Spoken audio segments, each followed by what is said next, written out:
తిరుపతి జిల్లా చంద్రగిరి నియోజకవర్గంలో ఓట్ల దందాపై తెలుగుదేశం పోరాటం ఓ కొలికొచ్చినట్లు కనిపిస్తోంది.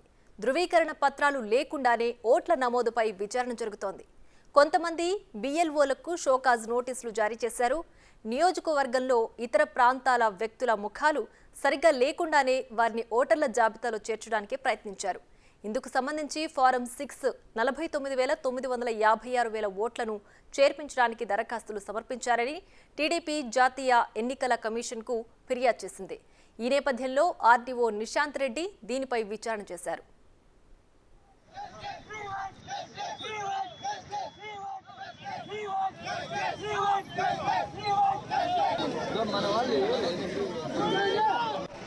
తిరుపతి రూరల్ మండలంలోని 24,000 ఓటర్లకు పైగా ముఖాలు కూడా సరిగ్గా కనిపించకుండా ఉన్న వారి ఓట్లు గుర్తించినట్లు తెలుస్తోంది.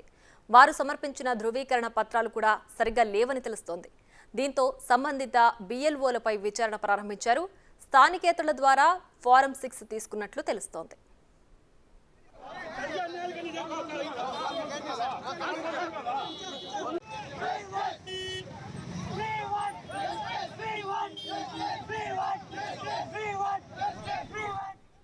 మొత్తం మీద నియోజకవర్గంలో ఫారం 7 ద్వారా తెలుగుదేశం పార్టీ సానుభూతి పరులు జనసేనకు సంబంధించిన ఓట్లను 80,000కు పైగా తొలగించారంటూ ఫిర్యాదు అందింది. దీంతో పాటు ఫారం 6 ద్వారా 50,000 ఓట్లను అదనంగా చేర్పించడానికి ప్రయత్నాలు జరుగుతున్నాయని అటు మండల ఎన్నికల అధికారి నుంచి జాతీయ ఎన్నికల కమిషనర్ వరకు టీడీపీ చంద్రగిరి ఇన్ఛార్జ్ పులవర్తి నానితో పాటు జనసేన ఇన్ఛార్జ్ మనోహర్ కూడా పలుమార్లు ఫిర్యాదు చేశారు.